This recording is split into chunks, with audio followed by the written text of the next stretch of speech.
सर्वप्रथम सगळ्यांना नमस्कार. झालेल्या विलंबाबद्दल मनापासून दिलगिरी. आजच्या आपल्या भाषणाचा विषय आहे मदर तेरेसा. आपल्या सगळ्यांनाच माहिती आहे की शांततेचा नोबेल पुरस्कार मिळणं खूप कमी लोकांना भारतातून ज्या नोबेल पुरस्कार मिळाला याच्यामध्ये मदर तेरेसांचं नाव खूप अग्रक्रमाने घेतलं जातं.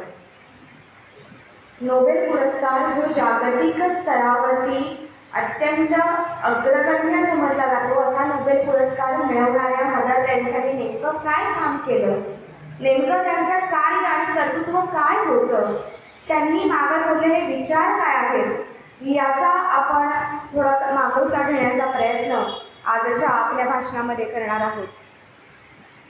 आपण हे काही आपल्याला नवीन नाही आहे की कुठलेही महापुरुष ज्या वेळेला असतात त्यावेळेला जसं की त्यांचं कौतुक होतं, त्यांच्यावरती स्तुतिसुमनं उधळली जातात, त्यांना पारितोषिकं मिळतात, त्यांच्या कार्याचा गवगवा होतो, त्यांच्या कार्याची दखल घेतली जाते, त्याच पद्धतीनं त्यांच्या कार्यावरती टीकासुद्धा समाजातल्या काही स्तरांवरूनही होत असते. मदर तेरेसांच्या बाबतीमध्ये हे घडलं नाही का? तर मदर तेरेसांच्याही बाबतीमध्ये हे घडलं आहे. त्यांच्याबद्दलचेही वादविवाद, वादंग हे उठले आहेत. काही स्तरांवरून मदर तेरेसांचं कार्य याच्यावरती सुद्धा टीका होते, पण या पलीकडे जाऊनही नेमकी ही व्यक्ती कशी होती आणि नेमकं काय कार्य या व्यक्तीनं केलं की त्याचा ठसा केवळ भारतामध्ये नाही तर केवळ त्या संपूर्ण जगामध्ये आजही उमटलेला आपल्याला दिसतो. तर हे त्या साऱ्या वादांच्या किंवा टीकांच्या पलीकडे जाऊनही त्या व्यक्तीचा विचार आणि कार्य समजून घेण्याचा प्रयत्न आज आपण करूया, असं मला या विषयाच्या अनुषंगाने इथे व्यक्त करावंसं वाटतं. तर मदर तेरेसा, आपल्या सगळ्यांनाच माहिती आहे की मदर तेरेसा यांनी केलेलं कार्य हे जरी भारतासाठी होतं तरी त्या जन्मानं मात्र त्या भारतीयन होत्या.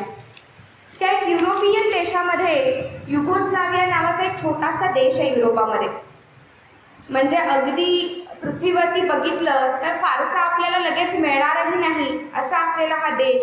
आणि या देशातलं स्कोपजे नावाचं एक खेडे आहे. या खेड्यामध्ये मदर तेरेसांचा जन्म झाला. साहजिकच मदर तेरेसा हा त्यांचं नाव हे त्यांना नंतर मिळालं, पण जन्माच्या वेळेस हे त्यांचं नाव हे गोगजा असं होतं. 1910 साली त्यांचा जन्म झाला. एका सधन कुटुंबांमध्ये त्याचा जन्म झाला. त्यांच्या वडिलांचं नाव निकोलस होतं. आईला सगळेजण नाना लोके असं म्हणायचे. तर एका अतिशय सधन कुटुंबामध्ये वडील व्यापारी होते. त्या खेड्यांमधील एक प्रतिष्ठित व्यक्ती होते. पण हे व्यापार चालू असताना दानधर्म करणं, लोकांना मदत करणं, ज्यांना गरजू आहे त्यांना मदत करणं, मदतीचा हात पुढं करणं, या सगळ्याकडं त्यांच्या कुटुंबियाचा हा नेहमीच ओढा राहिलेला होता. आणि तिचे आई वडील हे दोघंही जण आजूबाजूच्या लोकांना मदत करण्यामध्ये अग्रेसर राहिले होते. तर अशा कुटुंबांमध्ये मदर तेरेसा, गोगजा, लहानशी गोगजा हिचा जन्म झाला. गोगजाच्या बरोबर या दाम्पत्याला अजून 2 अपत्ये होती.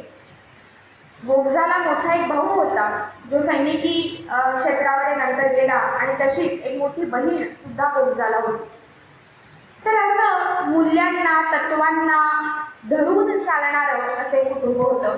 सगळं काही सुखवस्तू चाललं होतं. पण गोगजा वयाची जेव्हा 7 वर्षाची जेव्हा होती तेव्हा तिच्या वडिलांचं अकस्मात निधन झालं. हा त्यांच्या कुटुंबियासाठी असलेला हा पहिला धक्का होता. साहजिकच इथंपर्यंत सगळं काही सधन कुटुंबामध्ये चाललेलं असताना, पैशाची कुठलीही चणचण नसताना, दानधर्म ह्या सगळ्या गोष्टी चालू असताना एकंदरीत अचानक आलेला हा झटका गोगजाच्या कुटुंबियांसाठी, तिच्या आईसाठी फार मोठा होता. तिच्या आईलाही या सगळ्यातून सावरायला खूप वेळ लागला. यातच तिच्या वडिलांच्या ज्या भागीदारीमध्ये जे काही लोक होते त्या लोकांनी सुद्धा यांना फसवलं. आणि म्हणजे अक्षरशः इतकी वाईट अवस्था गोगजाच्या कुटुंबियांची झाली की फक्त राहण्यापुरतं छप्पर हे तेवढंच उरलं. आणि अक्षरशः रोजच्या अन्नासाठी सुद्धा अतिशय वाईट अवस्था गोगजाच्या कुटुंबियांची झाली.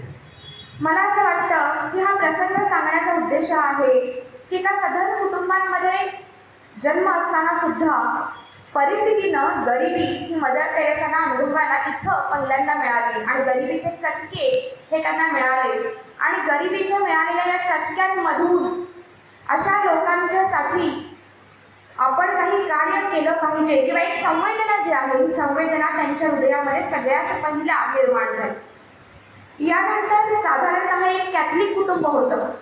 गोडजाचे आई वडील असतील, नंतरही वडील गेल्यानंतर आई हे चर्चमध्ये जाणं, तिथं प्रार्थना करणं, ख्रिस्ती धर्माचं पालन करणं यांच्याकडे यांचा ओढा होता आणि मग तिची आई छोट्याशा गोडजाला घेऊन चर्चमध्ये जात असत। तासनतास प्रार्थना करणं चर्चमध्ये यासाठी ते वेळ तिथं देत असत आणि मग चर्चमध्ये असलेल्या फादरशी बोलताना छोट्याशा गोडजाला असं कळलं की ख्रिस्ती धर्माचे अनेक मिशनरीज, अनेक नन्स बाहेरच्या देशांमध्ये सुद्धा गरिबांसाठी जे गरजू आहेत त्या लोकांसाठी कार्य करतात। हे छोट्याशा गोडजाच्या कानावर आलं आणि तिलाही आपण स्वतःच्या पलीकडे जाऊनही दुसऱ्यांसाठी काम करावं अशी भावना तिच्या मनामध्ये निर्माण झाली आणि तिनं ती बोलून दाखवली। तिने तिच्या आईला सांगितलं की मला नन्स व्हायचंय। साधारणतः तिचं वय त्यावेळेला 12 वर्ष होतं। एवढ्याच्या छोट्याशा मुलीला अजून माहीतही नाही की जग काय आहे। आजपर्यंत ती एका कुटुंबाच्या आत राहिली आहे, तिला जगाचा अनुभव नाही आणि ती गरीब लोकांसाठी, गरजूंसाठी नन्स होऊन पाहते आहे। तिला समाजाचे अजूनही तडके किंवा समाजाचे चटके तिला अजूनही लागले नाही असं तिच्या आईला वाटलं आणि तिच्या आईने तिला बरोबरीनं समजवण्याचा प्रयत्न केला की असा काही तू विचार करू नको, वडिलांच्या मागे तुम्ही तिघंच मला मुलं आहात तर तुम्ही इथेच राहा आणि तुम्ही जे काही कार्य संसार कुटुंब या दृष्टीनं असेल या दृष्टिकोनातून वाटचाल करा। साधारणतः तो 12 वर्षाची गोडजा होती।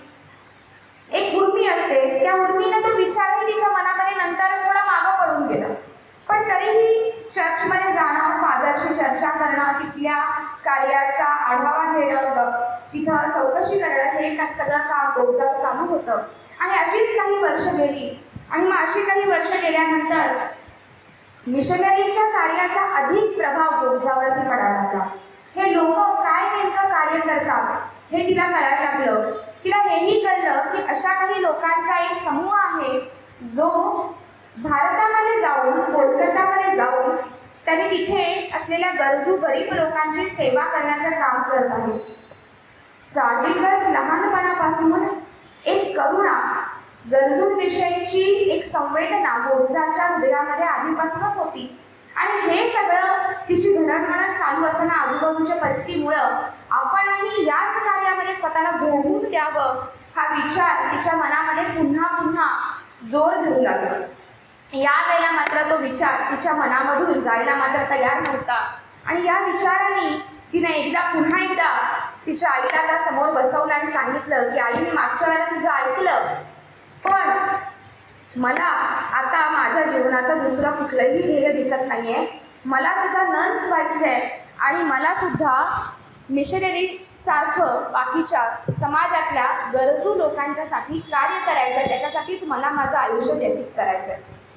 आईला सुद्धा हा धक्का पचवणं थोडं अवघड गेलं, पण थोडा काळ विचार करून आईला सुद्धा कळलं की आपण एकदा गोडजाला रोखलं, पण तो जर तिचा आतून येणारा जर आवाज असेल, हा जर ईश्वरी संकेत असेल तर आपण याला रोखू शकणार नाही आणि म्हणून मोठ्या मुश्किलीनं गोडजाच्या आईनं गोडजाला हे कार्य करण्यासाठी परवानगी दिली। त्यानंतर गोडजा फादरकडे गेली, तिथं सुद्धा तिने तिचा विचार बोलून दाखवला। त्या शहरामधल्या फादरनी गोडजाला पहिल्यांदा प्रश्न विचारला की तू हे सगळं म्हणती आहेस, पण हे असं जीवन जगण्यामध्ये प्रचंड त्याग करावा लागेल, तर हे त्याग करण्याची तुझी तयारी आहे का? तू आज नाही म्हटलं तरी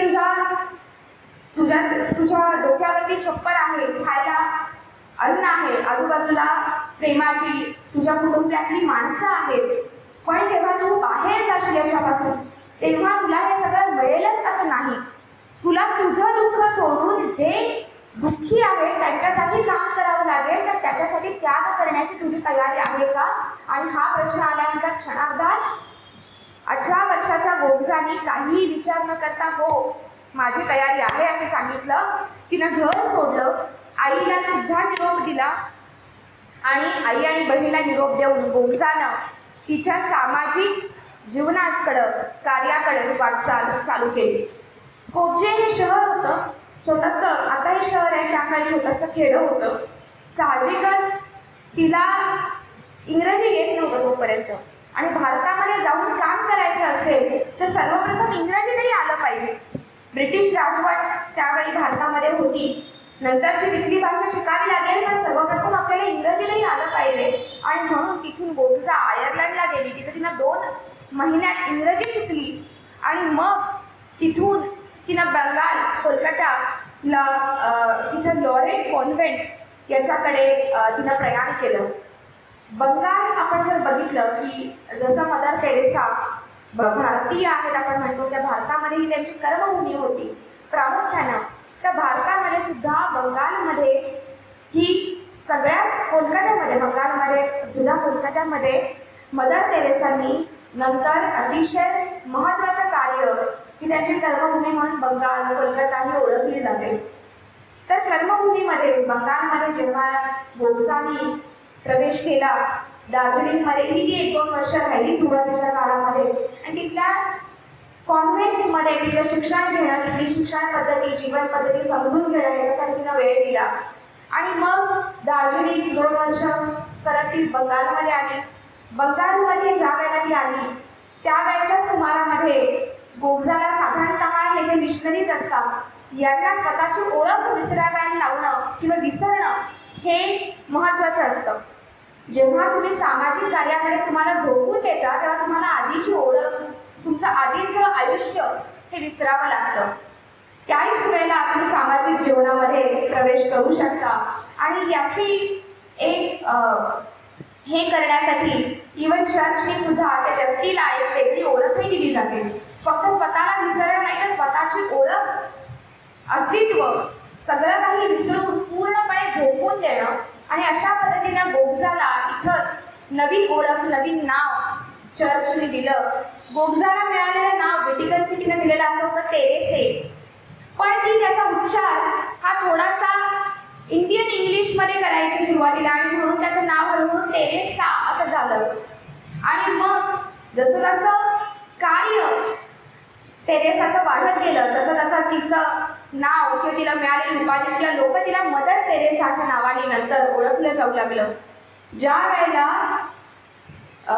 मदर तेरेसांनी असं ठरवलं की आपल्याला नन्स म्हणून काम करायचं, आपल्याला मिशनरीजच्या चळवळीमध्ये काम करायचं आहे, त्यावेळेला त्यांना 3 शपथा या घ्याव्या लागल्या. त्यामधली पहिली शपथ ही होती की मी माझ्या सर्व सुखांचा त्याग करेन आणि मी गरीब होईल.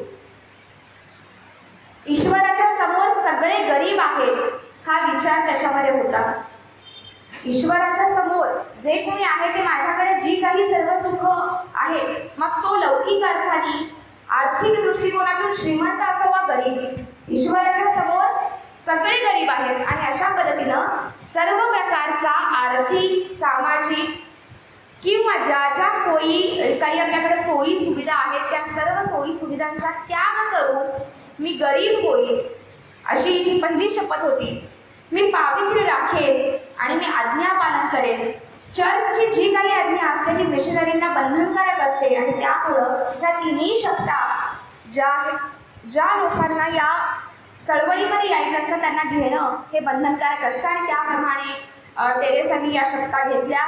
त्यांनी कलकत्ताच्या सेंट मेरीजमध्ये सुरुवातीला अध्यापनाची भूमिका त्यांना मिळाली. शिक्षिका म्हणून 17 वर्ष प्रथम शिक्षिका आणि नंतर तिथले प्रिन्सिपॉल म्हणून तेरेसांनी सेंट मेरीजमध्ये कामही केलं. ज्या वेळेला ते शिक्षिका होत्या त्याही वेळेला ते काम ते अतिशय मनापासून करत असत.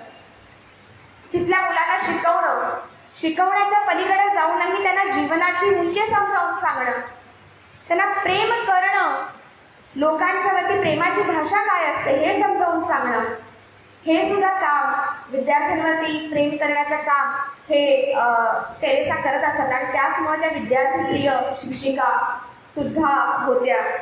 त्या भूगोल आणि इतिहास शिकवायच्या पण त्याचबरोबर त्या पाठ्यपुस्तकांमध्ये नसलेले अनेक धडे मुलांना सहज शिकवूनही जायच्या.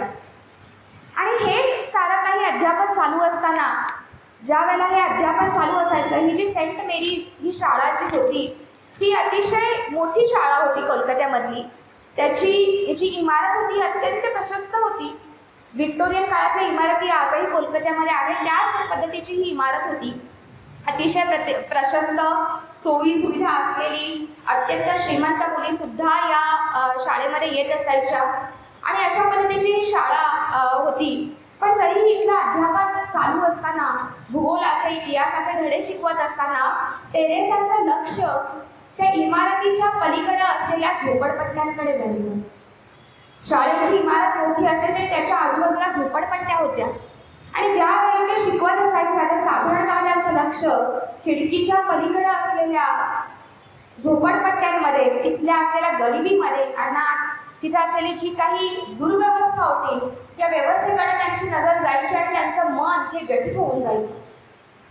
ज्या ज्या वेळेला त्यांना वेळ मिळत असेल त्या त्या वेळेला त्यांच्या सहकाऱ्यांच्या सोबत या झोपडपट्ट्यांमध्ये त्या मदत करायला जात असत. अनेक भुकेले लोक त्यांना दिसायचे, अगदी ज्यांची कातडी आणि हडं अतिशय याच्यामध्ये काही फरकही दिसणार नाही, अशा पद्धतीचे लोक, ज्यांना कपडे नाही आहेत, ज्यांना खायला अन्न नाही आहे, ज्यांच्या डोक्यावरती निवारा नाही आहे, अतिशय वाईट परिस्थितीमध्ये या झोपडपट्ट्यांमधील मुलं असतील, वृद्ध व्यक्ती असतील किंवा एकंदरीत अशी परिस्थिती टेरेसा बघत होत्या. हा काळ हा 1940 आणि त्यानंतरचा काही काळ होता. तेव्हा दुसरं महायुद्ध हे नुकतंच झालं होतं आणि दुसऱ्या महायुद्धाने जगाला अनेक चटके दिले, अनेक आर्थिक संकटं सुद्धा दिली. अशाच पद्धतीची संकट आणि सगळ्या जगावरती होती. तीच संकट ही कोलकात्यावरती सुद्धा होती. आणि या संकटातून गरिबी ही अधिक प्रमाणात वाढली सुद्धा होती. त्याच्यानंतर आपण बघितलं की 1947च्या सुरुवातीला भारताची फाळणी झाली, स्वातंत्र्य मिळालं, बंगालची फाळणी झाली. आणि या फाळणीमधून सुद्धा होणारा रक्तपात, त्याच्यानंतर बेघर होणारी लोक आणि त्याच्याही या सगळ्या सामाजिक घटनांचा परिणाम समाज जीवनावरती होत होता. आणि एकंदरीत लोकांच्या असलेली गरिबी असेल, दुःख हे वाढताना आजूबाजूचं हे टेरेसांच्या दृष्टीस पडत होतं. एकदा टेरेसा अशाच दार्जिलिंगमध्ये रेल्वेमध्ये जाताना निघाल्या होत्या आणि ह्या रेल्वेमधून जात असताना सुद्धा त्या रेल्वेच्या इतर बोग्यांमध्ये अनेक गरीब लोक, भुकेले लोक त्यांना दिसले. त्या साऱ्या काही घटना त्यांना मानसिकरित्या त्यांच्या मनाला अत्यंत व्याकुळ करत होत्या. आणि या घटनांचाच एक दैविक संदेश समजून की हे आजूबाजूला जे दुःख आहे, हे दुःख निवारण्यासाठी ईश्वरांनी आपल्याला संदेश दिला आहे, आपल्याला ते काम करणं गरजेचं आहे. या लोकांना आनंद मिळवून देणं हे ईश्वराचं काम आहे. जी काही आजूबाजूला दुःख दिसत आहे, हे दुःख आपल्या परीनं त्याचा भार आपण घेऊन त्या लोकांना आनंद देऊ शकू का, हा असा विचार करून टेरेसांनी त्यांचं जे काही आयुष्य कॉन्व्हेंटमध्ये एक शिक्षक अध्यापनाच्या स्वरूपामध्ये चालू होतं त्याच्यापासून त्यांनी बाहेर येण्याचं ठरवलं. आणि तसं त्यांनी तिथं असलेल्या फादरना, त्यांच्या व्यवस्थेला त्यांनी सांगितलं की मी आजपर्यंत कॉन्व्हेंटमध्ये काम केलं, मिशनरीजमध्ये काम केलं, पण मिशनरीच्या बाहेर जाऊन आता मला काम करण्याची गरज वाटत आहे. इथल्या लोकांना मदत करण्यासाठी मला तिथं झोपून देण्याचं आहे, तर इथं मला तुम्ही परवानगी द्यावी. खरं तर ही परवानगी मिळणं खूप अवघड असतं, कारण का ज्या वेळेला हे लोक मिशनरी संघटनांमध्ये काम करत असतात त्यावेळेला साधारणतः त्यांना एकजूट असते किंवा त्यांची एक जीवन पद्धती एक ठरलेली असते. पण ज्या वेळेला मिशनरीज हे बाहेर येऊन काम करतात त्यावेळेला समाजामध्ये त्यांना तितकं स्वीकारलं जातच असं नाही. त्याच्यामुळे हा विचार जेव्हा फादरनी ऐकला तेव्हा फादरनी त्यांना पहिला विचारलं की हे काम करण्यासाठी तू जे सांगते आहेस, हे काम करण्यासाठी अत्यंत शारीरिक आणि आत्मिक बळ लागेल, हे बळ तुझ्याकडे आहे का? अगदी पहिल्यापासूनच शारीरिकदृष्ट्या टेरेसा या अत्यंत त्यांची प्रकृती उत्तम होती. त्यांची काम करण्याची क्षमता अत्यंत चांगली होती. ते रात्री फक्त 3 तास झोपायच्या. सकाळी 4:40ला त्यांचा दिवस चालू व्हायचा आणि तो रात्री 1 वाजेपर्यंत ते काम करत असायच्या. मिशनरीमध्ये बाकीचे लोक जरी 10 वाजता झोपले तरी त्या झोपल्यानंतर 10 ते 1 हा त्यांचा रात्री बाकीची काम करण्याचा वेळ असायचा. लोकांच्या पत्रांना उत्तर देणं किंवा काही पत्रव्यवहार असेल, आपल्या नोंदी काही करणं असेल, की जी कामं आपल्याला लोकांमध्ये राहून शक्य होत नाही, तर त्या वेळासाठी त्या कामासाठी त्या रात्रीचा वेळ घालवत असेल. म्हणजे आपल्या आयुष्यामधला आपला दिवसभराच्या सगळ्यात जास्तीत जास्त वेळ लोकांच्यासाठी देण्यात यावा असा त्यांचा दिनक्रम हा नेहमीच चाललेला असायचा. त्यामुळे शारीरिक बळ तर त्यांच्याकडे होतं आणि आत्मिक बळ ही त्यांनी आजपर्यंतच्या त्यांच्या कामामधून आणि विचारातून ते आत्मिक बळ ही त्यांनी जमा केलं होतं. अनेक प्रश्न फादरनी तेरेसांना विचारले की लोक तुला स्वीकारतील का, तुला इथपासून जमणार आहे का, तू काय म्हणतेय त्याची तुला कल्पना आहे का. पण या सगळ्यांच्या प्रश्नांना उत्तरं तेरेसांकडे होती. त्यांचा निर्धार हा पक्का होता आणि मग 1948 साली तेरेसांनी कॉन्व्हेंट सोडलं आणि मिशनरी व्यवस्थेच्या बाहेर येऊन समाजकार्य करायला सुरुवात केली. सर्वप्रथम समाजकार्याला सुरुवात करताना त्यांना असं वाटलं की आजूबाजूला असलेल्या लोकांना वैद्यकीय मदतीची सुद्धा गरज पडेल आणि याच्या दृष्टिकोनातून एक थोडंफार जुजवी वैद्यकीय प्रशिक्षण सुद्धा 3-4 महिने घेतलं त्यांनी. आणि जेणेकरून आपल्या वैद्यकीय प्रशिक्षणाचा प्रथमोपचार करताना लोकांच्या जखमा असतील त्यांच्या वेदना दूर करायला आपल्याला उपयोग व्हावा अशा विचारांनी ते सुद्धा त्यांनी प्रशिक्षण घेतलं. साहजिकच त्यांच्या समोरचं ध्येय हे त्यांचं नक्की झालं होतं. जी लॉरेट कॉन्व्हेंटच्या शाळेमध्ये त्या शिकवत होत्या आणि त्याच्या आजूबाजूच्या झोपडपट्टीमध्ये त्यांनी आधीपासून काम केलं होतं. त्यामुळे याच झोपडपट्टीपासून आपण आपल्या कामाला सुरुवात करावी हेही त्यांचं ठरलं होतं. त्याच्या झोपडपट्टीमध्ये त्यांनी काम त्यावेळेला त्यांचा जो पेहराव असायचा तो अत्यंत साधा होता. आपण जरी मदर तेरेसांचा आपण फोटो जरी बघितला, मदर तेरेसांचा फोटो आपल्या डोळ्यासमोर येतो जेव्हा आपण मदर तेरेसा म्हणतो, तेव्हा अत्यंत खादीची पांढरी साडी, अत्यंत साधी जाड असलेल्या खादीची पांढरी साडी, त्याला निळे काठ असा पेहराव त्यांचा दरवेळेचा ठरलेला असायचा. 3 साड्यांच्या पलीकडे त्यांच्याकडे कधीही साड्या नसायच्या. त्याच नाही तर त्यांच्यासोबत असलेल्या ज्या बाकी सुद्धा त्यांच्या संघटनेमध्ये आलेल्या नंतरच्या ज्या सिस्टर्स होत्या त्यांना सुद्धा 3 साड्यांच्या पेक्षा जास्त साड्या ठेवण्याची मुभा नव्हती. 1 साडी 2 साड्या वापरायला आणि 1 साडी जास्तीची लागली तर बस एवढंच. सकाळी 4-4:30ला उठायचं, त्याच्यानंतर प्रार्थना करायची, सकाळी चहा आणि चपाती खाऊन बाहेर पडायचं, दिवसभर आजूबाजूच्या झोपडपट्ट्यांमध्ये वस्त्यांमध्ये शहरांमध्ये फिरायचं. तिला कुणाला मदत लागत असेल त्यांना मदत करायची. कुणी अनाथ बाळ मिळालं, कुणी दुःखी दिसला कष्टी दिसला तर त्याला आपल्या मदर हाऊस किंवा आपल्या ठिकाणी जिथं त्यांची व्यवस्था होती तिथं घेऊन यायचं, त्याच्यावरती उपचार करायचे. फक्त प्रवासापुरते पैसे त्यांच्या जवळ असायचे, बाकी पैसे त्या जवळ ठेवायचे नाही. इतकंच नाही तर त्यांच्यासोबत ज्या सिस्टर्स होत्या यांना सुद्धा असा दंडक होता की त्या जेव्हा बाहेर पडायच्या नाश्ता करून सगळ्याजणी जेव्हा आजूबाजूच्या वस्त्यांमध्ये काम करायला, तेव्हा त्यांना त्यांच्यासोबत पाणी ठेवायला लागायचं, पाण्याची बाटली. तेवढंच ठेवण्याची मुभा त्यांना होती, कारण का गरीब वस्त्यांमध्ये फिरताना आपलं पाणी म्हणजे बाहेरचं पाणी सुद्धा पिण्याची त्यांना परवानगी नव्हती. म्हणजे लोकांच्याकडून आपण काहीही घ्यायचं नाही तर लोकांना ते द्यायचं हा विचार त्याच्यामागे होता. एकदा तेरेसा त्या काही कामासाठी एका कोलकात्याच्या कमिशनरांना भेटायला गेल्या होत्या आणि साहजिकच जेव्हा कमिशनरांकडे तोपर्यंत तेरेसांचं नाव झालं होतं आणि मग कमिशनरांनी त्यांना बोलवलं, त्याला त्यांच्या समोर बसवलं, त्याचं काय काम आहे हे समजून घेण्यासाठी प्रयत्न केला. त्यांना सांगितलं की तुमचं काय काम माझ्याकडे आहे, पण त्याच्या आधी तुम्ही काही घेणार का. साधारणतः आपल्या घरी किंवा कुणी आलं तर आपण त्यांना काही विचारतो, चहा कॉफी, किंवा सरकारी कार्यालयांमध्ये सुद्धा जेव्हा आपण असे महत्त्वाचे लोक जात असतात तेव्हाही त्यांना चहा कॉफी वगैरे विचारले होते. आणि तो प्रकार त्याही वेळेला होता, त्या महत्त्वाच्या व्यक्ती होत्या, त्यांचं नाव झालं होतं आणि याच्यासमोर कमिशनरांनी त्यांना विचारलं की तुमच्यासाठी चहा कॉफी काय मागवायचं. त्यावेळेला मदर तेरेसा म्हणाले की आम्ही चहा कॉफी काहीही घेत नाही, आम्ही ज्या झोपड वस्त्यांमध्ये फिरतो त्या वस्त्यांमध्ये समाजामध्ये लोकांची तेवढी पात्रताही, त्यांच्याकडे तेवढे पैसेही नसतात किंवा तेवढे त्यांच्याकडे आर्थिक कुवतही नसते की ते आम्हाला चहा कॉफी देऊ शकतील, आणि तरी पण ते प्रयत्न करतात आणि तरी पण ते आम्हाला चहा कॉफी देण्याचा किंवा आम्हाला त्यांच्यापर्यंत काही देण्याचा प्रयत्न करतात. पण तरी सुद्धा हा न देणारे आणि देणारे त्यांना सुद्धा वाईट वाटू नये, त्यांनी सुद्धा पोटाला चपटा काढून आम्हाला काही देऊ नये म्हणून आम्ही कुठंही काही घेत नाही. आणि हा प्रघात मदर तेरेसाच नाही तर त्यांच्या सगळ्या सिस्टर्स या पाळायच्या.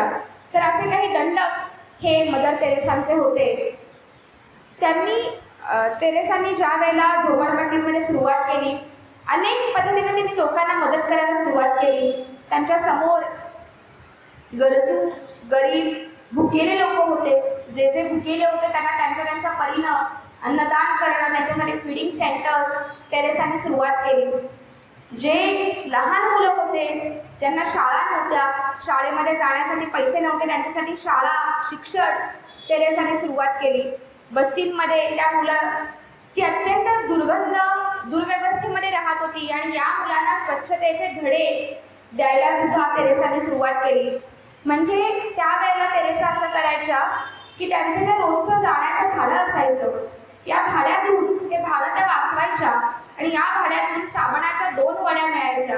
तर त्या 2 वड्या घेऊन ते त्या मुलांना द्यायच्या, कारण का त्यांना स्वच्छतेचे धडे मिळाले पाहिजेत.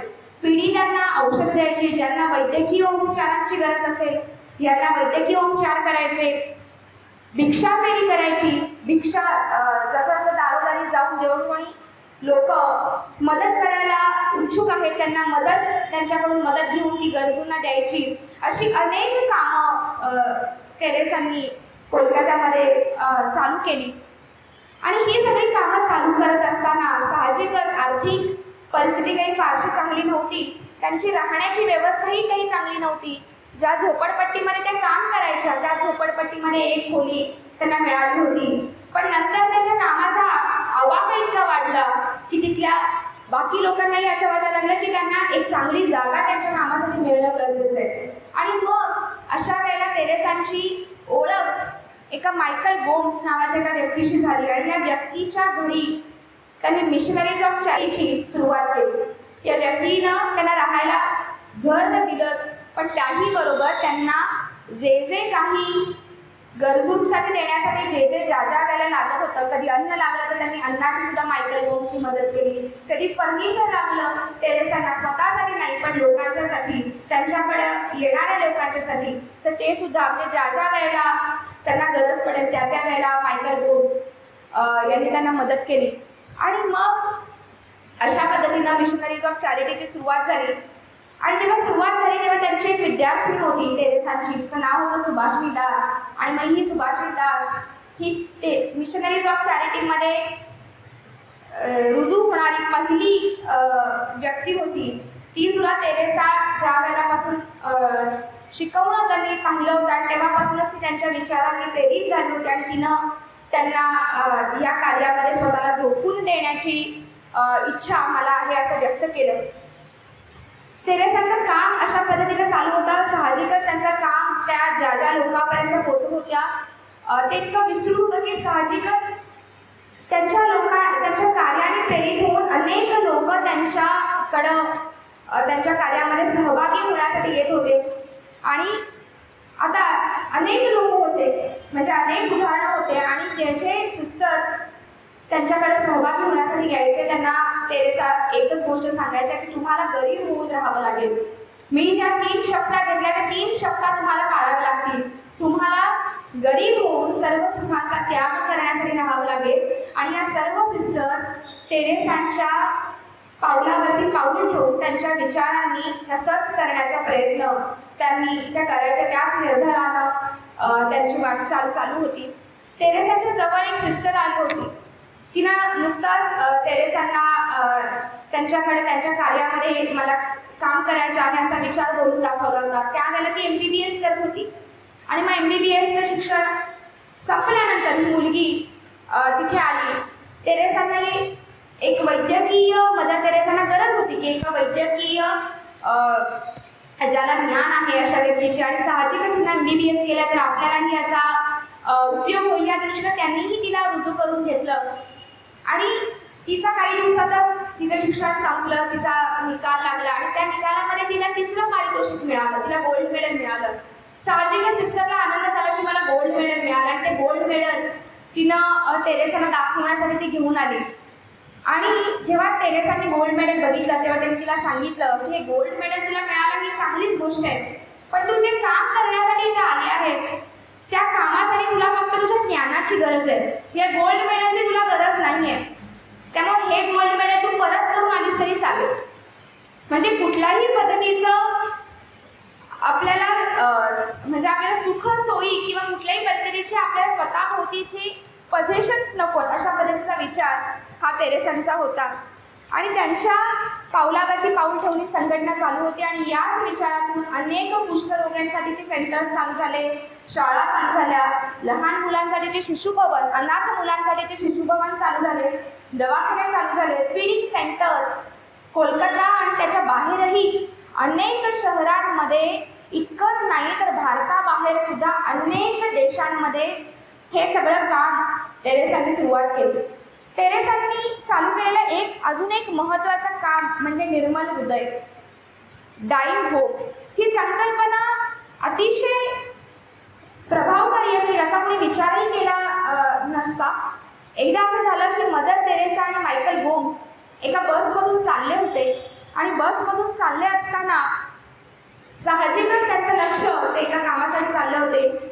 पाऊस पडत होता त्यावेळेला कोलकात्यामध्ये आणि त्यांचं रस्ता खिडकीच्या बाहेर असलेल्या काही दृश्यांकडे गेलं आणि जेव्हा त्यांनी बघितलं तेव्हा त्यांना असं दिसलं की एका खांबाच्या इथे एक माणूस पावसामध्ये विव्हळत पडलेला आहे. त्याची स्थिती खूप वाईट आहे, अर्धमेला झालेला आहे, पण त्याला कोणी मदतही करत नाही आहे आणि बस धावती असल्यामुळे मदर तेरेसांनाही त्या क्षणी उतरून त्याला मदत करणं शक्य होणार नव्हतं आणि त्या तशाच पुढे निघून गेल्या. त्यांचं काम झालं आणि त्यावेळेला त्यांचं काम झालं आणि त्या परत येत होत्या, त्याच रोडनी त्या परत येत होत्या आणि पुन्हा एकदा त्यांचं लक्ष त्याच ठिकाणी गेलं आणि जेव्हा त्यांनी बघितलं तेव्हा त्यांना असं दिसलं की तो माणूस आता मृत झाला होता आणि अगदी गुडघावर भरलेल्या पाण्यामध्ये त्या माणसाचं जे शव होतं ते तरंगत होतं. हे दृश्य बघून त्यांना इतकं वाईट वाटलं की एखाद्याला मरण सुद्धा सन्मानाने मिळू शकत नाही का, हा प्रश्न त्यांच्या मनामध्ये निर्माण झाला. हे एकच नाही तर अशी अनेक उदाहरणं त्या आजूबाजूला बघत होत्या. एकदा एका हॉस्पिटलमध्ये एका व्यक्तीच्यासाठी मदत करण्यासाठी तेरेसा गेल्या होत्या आणि एका हॉस्पिटलच्या बाहेर त्यांना एक स्त्री अपार वेदने असलेली त्यांना दिसली. तिचा एक पाय उंदरांनी झुरळांनी सुद्धा थोडा खाऊन टाकला होता. तिला अत्यंत वेदना होत होत्या. तिच्याकडे बिलकुल पैसे नव्हते. त्यांनी हॉस्पिटलकडे चौकशी केली की तुमच्याकडे बाहेर अशी एक व्यक्ती पडलेली आहे तर तुम्ही तिला आत का घेत नाही. तेव्हा त्या हॉस्पिटलच्या लोकांनी सुद्धा त्यांना उत्तर दिलं की एक तर हिची अवस्था इतकी वाईट आहे की ही जगू शकणार नाही, त्यामुळे हिच्यावरती उपचार आम्हाला करता येणार नाही किंवा आम्ही आता हे करू शकतो तरी पण काही उपयोग नाही आहे आणि दुसरी गोष्ट तिच्याकडे तेवढे पैसेही नाही. हे उत्तर ऐकून मदर तेरेसांना खूप वाईट वाटलं. त्याही वेळेला त्यांच्या मनामध्ये असा विचार आला की मरण सुद्धा सन्मानाने मिळू शकत नाही का. आणि मग याच विचारातून त्यांना त्यांच्या डोक्यामध्ये डाईंग होम नावाची संकल्पना तयार झाली की आपण अशी एक जागा लोकांना दिली पाहिजे की ज्या जागेमध्ये लोक सन्मानाने येऊन मरू शकतील आणि त्यांची मरण हे अत्यंत प्रत्येकाला येतच असतं. मरण हे आयुष्यामध्ये एकमेव सत्य असं म्हणतात. ते वेदनादायी तर असतंच, पण त्या क्षणी जर आपण कुणाच्या वेदना कमी करू शकलो आणि त्या वेदना पुढे सौम्य करू शकलो तर तोही प्रयत्न आपण केला पाहिजे. आणि या प्रयत्नातून तेरेसांनी डाईंग होमची संकल्पना त्यांच्या डोक्यात आली.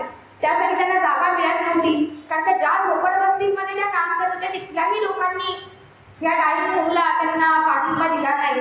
कारण का साहजिकच मरणाला टेकलेली ही लोक अत्यंत अस्वच्छ होती, अत्यंत त्यांची काही लोकांना त्याच्यामध्ये कीटक झालेले होते, त्यांना अनेक बेडसोर्स झालेले होते, अनेक प्रकारचे व्याधी झालेल्या होत्या. त्यामुळे या लोकांना हात सुद्धा लावायला कोणी तयार होत नसेल तर या लोकांच्यासाठी आता जागा कशी शोधायची हा प्रश्न तेरेसांच्या समोर होत्या.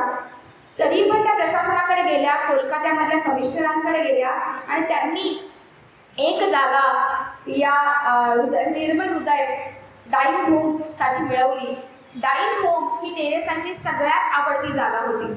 म्हणजे त्यावेळेला तेरेसा ज्या वेळेला कोलकात्यामध्ये असायच्या आणि ज्या वेळेला त्यांना दिवस त्या चालू करायच्या त्यावेळेला मदर तेरेसांचा दिवस हा निर्मल होम पासून चालू व्हायचा. तर तिथल्या रुग्णालयामध्ये त्या जायच्या. काही रुग्णांच्या इथे त्यांना मायेने स्पर्श करायच्या, त्यांच्या जखमा पुसायच्या. कुणाला समजा खाता येत नसेल तर निदान संत्र्याचा रस तरी त्यांच्या तोंडामध्ये जाईल का याचा त्या प्रयत्न करायच्या. त्या आणि त्यांच्या सोबत असलेल्या अनेक सहकारी जेणेकरून मरण सुद्धा सुसह्य या लोकांसाठी व्हायचं याचा प्रयत्न तेरेसा करायच्या. एकदा असंच झालं, एका कचराकुंडीपाशी एक स्त्री विवळत पडलेली तेरेसांना दिसली. ती होरपळत होती तापामध्ये, तिला मुलाने टाकून दिलं होतं आणि अशा स्त्रीला तेरेसा घरी घेऊन आल्या, निर्मल हृदय डाईंग होम मध्ये घेऊन आल्या. पण ती स्त्री फक्त तापाने फडफडली नव्हती, तर तिला मनात सुद्धा खूप राग होता की आपल्या मुलाने टाकलं, मी माझ्या मुलाला माफ करणार नाही. अशी भाषा तिनं असा विचार तेरेसांकडे व्यक्त करून दाखवला की तुम्ही माझ्यासाठी करता ही गोष्ट चांगली आहे, पण मी माझ्या मुलाला माफ नाही करणार. त्यांना मला बाहेर टाकलं, त्यांना मला सांभाळलं नाही. मृत्यूच्या समयी तेरेसाने सुद्धा त्या स्त्रीला असं सांगितलं की आता तुझी तर मरणघटिका तर जवळ आली आहे, तर अशा प्रसंगी तू असा विचार करशील तर ते अधिक दुःखदायक होईल. त्यापेक्षा तू हा विचार सोडून दे आणि तू तुझ्या मुलाला सुद्धा क्षमा करून टाक. क्षमा ही सगळ्यात मोठी असली तर तू त्याला त्या क्षमेचा आनंद दे. असा विचार, असं उत्तर तेरेसाने तिला बरोबरीने समजावण्याचा प्रयत्न केला. तरीही ती बाई जिद्दी होती, ती तितकी सहजासहजी तयार होत नव्हती. पण तेरेसाने तिला समजावण्याचा प्रयत्न चालूच ठेवला आणि मात्र ज्या वेळेला काही दिवसांनी तिला मृत्यू आला त्यावेळेला मृत्यूच्या आधी तिनं मदर तेरेसांना बोलून सांगितलं की तुमचं म्हणणं मला पटलं, मी माझ्या मुलाला सुद्धा आज क्षमा केली. आणि हसत हसत तिनं तो मृत्यू स्वीकारला. म्हणजे मृत्यू हा इतका अवघड असतो किंवा इतका वेदनादायी असतो, तो मृत्यू सुद्धा लोकांच्यासाठी सुसह्य करण्याचा, आनंददायी करण्याचा विचार हा तेरेसांचा होता. तेरेसांच्या निर्मल हृदयाला अनेक पद्धतीने अनेक स्तरांवरून विरोध झाला. ही जी जागा होती ही काली मंदिराच्या जवळ जागा होती डाईंग होम. त्याचमुळे त्या वस्तीतल्या लोकांचा सुद्धा खूप विरोध हा तेरेसांना होता. आणि मग हे लोक पोलीस इन्स्पेक्टरकडे जाऊन सुद्धा त्यांनी विरोध करायला कमी पडले नाही. आणि मग त्यांनी पोलीस इन्स्पेक्टरकडे तिकडे जाऊन त्यांनी विरोध केला. त्यांनी सांगितलं की या तेरेसा असं त्यांच्यावरती बिनबुडाचे आरोप केले. इन्स्पेक्टरांनी सांगितलं ठीक आहे म्हणे, मी जाऊन बघतो आणि तिथे काय व्यवस्था चालली आहे किंवा काय याचा आढावा घेतो असं आश्वासन इन्स्पेक्टरने त्या बाकीच्या लोकांना सांगितलं. आणि इन्स्पेक्टर तेरेसांच्या निर्मल हृदयमध्ये गेले. जेव्हा पोलीस इन्स्पेक्टर निर्मल हृदयमध्ये गेले आणि त्यावेळेचं समोरचं चित्र त्यांनी बघितलं त्यावेळेला त्यांच्या डोळ्यातून पाणी आल्याशिवाय राहिलं नाही. तर त्यावेळेला जमिनीवरती बसून मदर तेरेसा लोकांच्या जखमा साफ करताना त्यांना दिसल्या. आणि खरंच अशी एखादी व्यक्ती जर काम करत असेल तर त्यांना पाठिंबा दिला पाहिजे. अशा पद्धतीने त्यानंतर प्रशासनाने आणि समाजातल्या अनेक लोकांनी सुद्धा त्यांची विचारसरणी बदलून त्यांना पाठिंबा द्यायला सुरुवात केली. तर निर्मल हृदय हे एक अतिशय वेगळं काम मदर तेरेसांचं होतं. म्हणजे ज्या वेळेला तेरेसांच्याकडे काही लोक यायचे, ते सिस्टर्स यायच्या, तर याची सुरुवात सुद्धा त्या सिस्टरची कामाची सुरुवात ते निर्मल हृदयपासून करायच्या. कुठलीही सिस्टर ज्या वेळेला निर्मल हृदय म्हणजे मिशनरीज ऑफ चॅरिटीज मध्ये काम करायची सुरुवात करायची तर तिला सांगितलं जायचं की तुला तुझी सुरुवात ही निर्मल हृदयपासून करावी लागणार आहे, डाईंग होम पासून करावी लागणार आहे. कारण का ज्या वेळेला तू मृत्यू बघशील, तिथं लोकांना आनंद देशील, त्यावेळेला तुला खऱ्या अर्थानं आपल्या कार्याचा उद्देश कळेल. आणि अशा पद्धतीचं एक काम हे मदर तेरेसांचं होतं. मदर तेरेसांचं काम अत्यंत विस्तृत होतं. मी तुम्हाला काही उदाहरणांनी त्याची तीव्रता आणि त्यांचं काम हे कशा पद्धतीचा त्याचा विचार काय होता हे सांगण्याचा थोडा प्रयत्न केला. पण भारताबाहेर जसं त्यांनी भारतामध्ये काम केले, युरोपियन स्त्री भारतामध्ये येऊन भारतासाठी काम करते, त्याच पद्धतीने त्यांनी भारताबाहेरही खूप देशांसाठी काम केलं. इथिओपियामध्ये दुष्काळ असू दे, ग्वालेमाटचा भूकंप असू दे, पाकिस्तान, आफ्रिका, इतकंच नाही व्हिएनझुएला किंवा लंडन, रोम, न्यूयॉर्क यासारखे श्रीमंत देश याच्यामध्ये सुद्धा मिशनरीज ऑफ चॅरिटीना फीडिंग सेंटर्स उभारणं, तिथल्या शिशूसाठी अनाथाश्रम उभारणं, लाईफ होमसाठीची सुविधा करणं, हे सगळी कामं केली. म्हणजे गरीब देश असो वा श्रीमंत देश असो, प्रत्येकाच्या वेदना या थोड्याफार प्रमाणाला सारख्याच असतात आणि सगळीकडे आपलं कार्य पोचलं पाहिजे असा त्यांचा विचार होता. 146 पेक्षा जास्त सेंटर्स मिशनरीज ऑफ चॅरिटीज ही सुरुवात केली आणि 71 पेक्षा जास्त देशांमध्ये त्यांनी त्यांचं काम हे चालू केलं होतं. आणि जसं जसं त्यांचं काम वाढलं, आवाका वाढला, तसं तसं येणारा त्यांना मदतीचा ओघही निर्माण झाला. म्हणजे आपण असं म्हणतो ना की आपण दुसऱ्याची मदत केली की आपल्या मदतीला कोणीतरी येत असतो. आणि असे प्रसंग, असे अनुभव सुद्धा तेरेसांच्या वाट्याला अनेक वेळेला आले. म्हणजे असा एक प्रसंग घडला की त्यांचं दिल्लीचं सेंटर होतं आणि या दिल्लीच्या सेंटरला भाजीची फार चणचण होती, फीडिंग सेंटरला. आणि तिथल्या लोकांनी तेरेसांना सांगितलं की आता कदाचित आज आपल्याला फक्त लोकांना भातच द्यावा लागेल, याच्यासोबत द्यायला भाजी नाही आहे. आणि हे असं म्हणजे त्याच दिवशी हे करायला गाठ पडावी असं झालं की सोनिया गांधी, इंदिरा गांधी आणि तेरेसांचा खूप चांगला संपर्क होता. आणि त्यावेळेला सोनिया गांधींना एक भाजीचा ट्रक घेऊन दिल्लीच्या सेंटरला पाठवलं होतं. म्हणजे असे प्रसंग, अनेक प्रसंग तेरेसांना अनुभवायला आले. इतकंच नाही तर एकदा असं झालं होतं की त्या रोमवरून आल्या होत्या आणि त्यांना दिल्लीला फ्लाईटने जायचं होतं. आणि 7:30 वाजता सगळ्या रोमवरून त्यांची फ्लाईट लँड झाल्यानंतर मदर तेरेसांची त्या फॉर्मॅलिटीज वगैरे करून त्या बाहेर आल्या होत्या आणि त्यांना दिल्लीची फ्लाईट होती. आणि या वेळेला एक चावला म्हणून एक गृहस्थ आहेत, जे प्रशासकीय अधिकारी होते, तर ते अधिकारी त्या एअरपोर्टवरती मदर तेरेसांना भेटायला आले होते आणि त्यांनी त्यांची चौकशी केली. तर मदर तेरेसाने त्यांना तिथं सांगितलं की मला दिल्लीला जायचं होतं, पण आत्ताच मला अशी बातमी कळली आहे की माझ्या कोलकात्यामध्ये शिशुभवनमध्ये एक मुलगा आहे आणि तो खूप आजारी आहे आणि त्याला जी काही औषधं लागतात ती औषधं सध्या माझ्याकडे आहेत. माझ्याकडे त्या औषधांचे बॉक्स आहेत, तर ती औषधं त्याला मिळणं खूप गरजेचं आहे. तर तुम्ही मला आत्ताच्या आत्ता कोलकात्याला जाणारी फ्लाईट मिळवून द्या. खरं तर 7:30 वाजले होते. 8 वाजता कोलकात्याला जाणारी फ्लाईट आहे. आपण सगळेजण फ्लाईटने ज्यांनी प्रवास केला त्यांना माहिती आहे की फ्लाईटला असा बोर्डिंग पास किंवा असं मिळत नसतं, त्याला अनेक पद्धतीच्या तुम्हाला फॉर्मॅलिटीज पूर्ण करून जावं लागतं. पण तरीही मदर तेरेसांचं कार्य इतकं जनमानसांपर्यंत पोहोचलं होतं की त्यांचं नाव ऐकताच अगदी रनवेवरून चालू झालेलं विमान सुद्धा तिथल्या पायलटने थांबवलं. पुन्हा एकदा विमानाचे दरवाजे उघडले गेले आणि त्या विमानावरून मदर तेरेसा कोलकात्याला रवाना झाल्या आणि त्या मुलाला औषधोपचार मिळाले. भारत सरकारकडे सुद्धा त्यांनी त्यांचा वेग वाढायला यावा म्हणून त्यांनी त्यांच्या प्रवासासाठी, विमान प्रवासासाठी त्यांना मोफत पास मिळावा अशी विनंती केली होती आणि त्या विनंतीवरून त्यांना मोफत पास मिळाले. त्यांच्या सोबतच्या सहकाऱ्यांना सुद्धा एअर इंडिया किंवा या बाकी पण एअरलाईन्सनी त्यांना मोफत पास दिले. आणि मग हे पास अशी व्यवस्था, म्हणजे ज्या वेळेला आपण म्हणतो की जो गरिबांची मदत करतो, गरजूंची मदत करतो, त्याला सुद्धा ईश्वराचे 1000 हात मिळत असतात आणि या 1000 हातांनी मदर तेरेसांना सुद्धा मदत झाली. अनेक चांगले संबंध त्यांचे सत्ताधाऱ्यांशी सुद्धा होते. मग ते भारतामधले असू देत किंवा जगभरातले नेते असू देत. अमेरिकेच्या राष्ट्राध्यक्षांना सुद्धा फोन करण्याची मदर तेरेसा फोन करायच्या एखाद्या वेळेला त्यांना गरज लागली की इथं मला मदत हवी आहे. किंवा अनेक राजघराण्यातले लोक, ब्रिटनचं राजघराणं असतं, या सुद्धा मदर तेरेसांचं कार्यामुळं त्यांनी चांगले संबंध प्रस्थापित केले होते आणि या लोकांच्या आपल्या संपर्कांनी लोकांना जास्तीत जास्त मदत व्हावी ही त्यांचा उद्देश होता.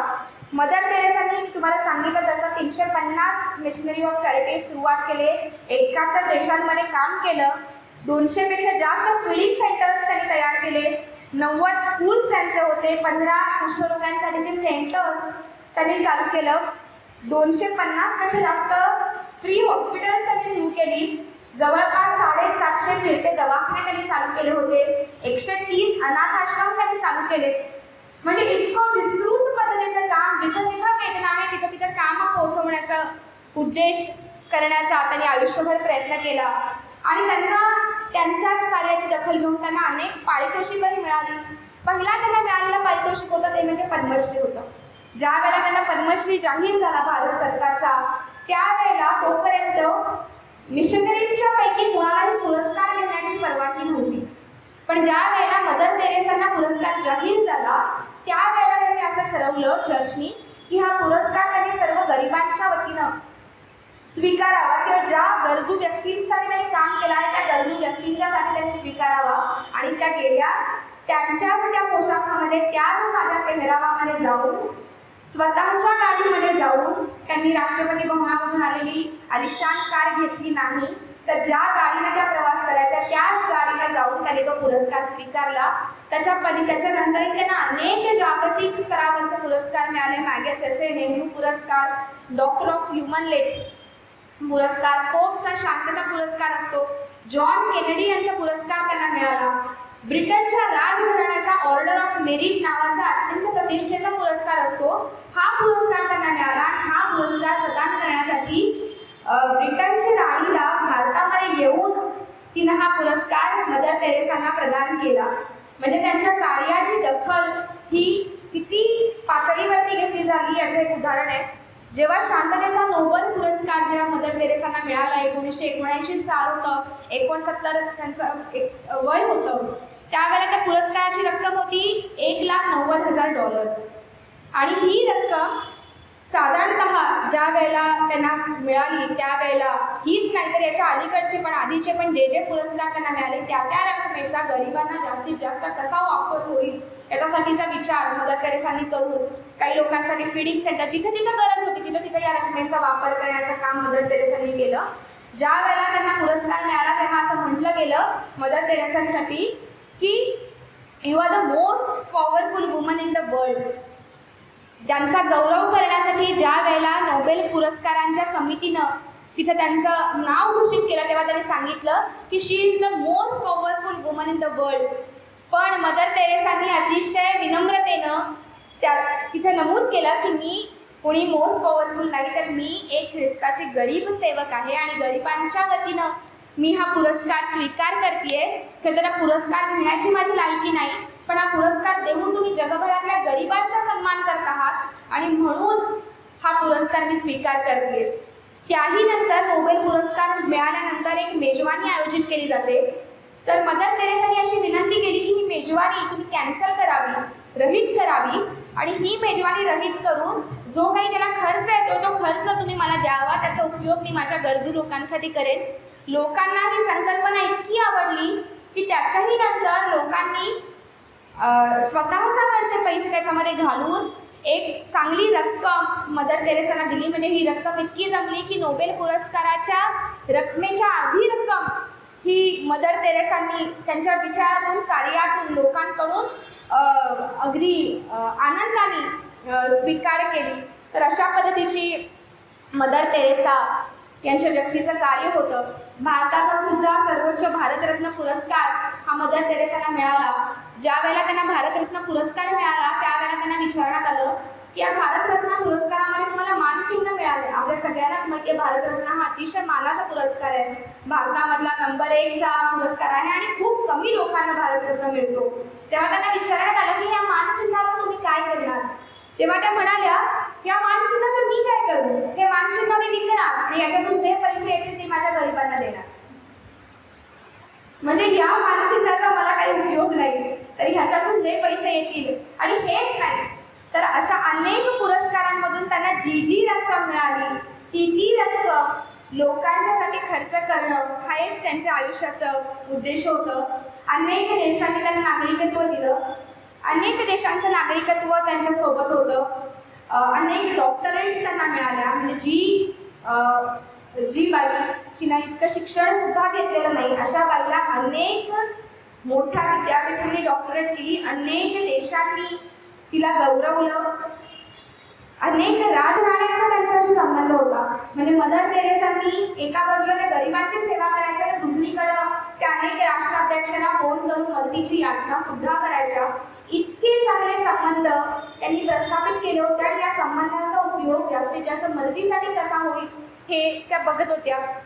साहजिकच मदर तेरेसांचं आयुष्य आपण जर बघितलं तर अत्यंत दगदगीचं होतं. मी जसं म्हटलं की फक्त 3 तास झोप आणि बाकी दिवसभर सामाजिक कार्य, लोकांना मदत हेच त्यांचं चालू असायचं. आणि याच दगदगीतून साधारणतः 1983 साली त्यांना पहिला हार्ट अटॅक आला. पण तरीही त्या तिथे थांबल्या नाहीत. डॉक्टरांच्या विनंतीला मान देऊन न देता, त्यांचं न ऐकता त्यांनी पुन्हा एकदा मला काही होत नाही, माझी प्रकृती व्यवस्थित आहे म्हणून त्यांनी काम चालू केलं. नंतर त्यांना 1989 दुसरा हार्ट अटॅक आला. तरी पण नंतर त्यांनी त्याच्यातून रिकवर होऊन आपलं काम पुन्हा चालू ठेवलं. मात्र 1997 साली त्यांची प्राणज्योत मालवली. पुन्हा एकदा त्यांना तीव्र हृदयविकाराचा झटका आला आणि याच हृदयविकाराच्या झटक्यामध्ये 87व्या वर्षी मदर तेरेसांचं निधन झालं. मदर तेरेसांचं निधन ज्या वेळेला झालं, अनेक जनसमुदाय जमला होता. ज्या ज्या गरिबांना, ज्या ज्या अनाथांना त्यांनी मदत केली होती, ज्या ज्या लोकांचे त्यांनी अश्रू पुसले होते, त्यांचा एक मायेचा हात असेल पण तो लोकांना प्रेम देऊन जात होता. तर हे सगळे लोक जनसमुदाय अगदी गोळा झाला होता. म्हणजे जगभरातून लोकांनी त्यांच्यासाठी शोक संदेश पाठवले होते. असं जागतिक स्तरावरचं काम हे मदर तेरेसांचं होतं. म्हणजे मदर तेरेसाचा एक विचार हा होता की माणसाला फक्त अन्न, वस्त्र, निवारा याचीच गरज नसते, तर माणसाला प्रेमाची गरज असते. म्हणजे पोटाच्या भुकेपेक्षा सुद्धा प्रेमाची भूक महत्त्वाची आहे. तर ही प्रेमाची भूक ही लोकांची आपण जितकी आपण भागवू शकतो तितकी आपण भागवली पाहिजे असा त्यांचा विचार होता. म्हणजे ज्या वेळेला त्या लोकांच्या दुःखितांच्या किंवा जे विवळणारे लोक होते, मृत्यूशैला लागणारे, मृत्यूशैला अगदी टेकणारे लोक होते, त्यांच्या ज्या त्या जखमा साफ करायच्या, तेव्हा त्यांचा असा विचार होता की या जखमा, हे शरीर म्हणजे हे शरीर ईश्वराचं आहे, ख्रिस्ताचं शरीर आहे आणि मी त्याच्या जखमा साफ करतेय आणि याच्यातून ख्रिस्ताला किंवा ईश्वराला आनंद देतेय. म्हणजे त्या व्यक्तीला जास्तीत जास्त आनंद, वेदनांपासून हा आनंदाकडे असणारा प्रवास कसा झाला पाहिजे हा विचार मदर तेरेसांचा होता.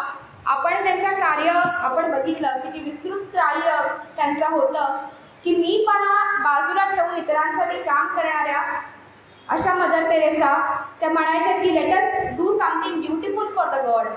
आज जर मी एखादं चांगलं काम केलं असेल तर ते माझ्या ईश्वरासाठीचं एक सुंदर दैवी कार्य आहे. तर असा विचार घेऊन मदर तेरेसांनी प्रेमाचा धर्म म्हणजे जगी ते प्रेम अर्पावे.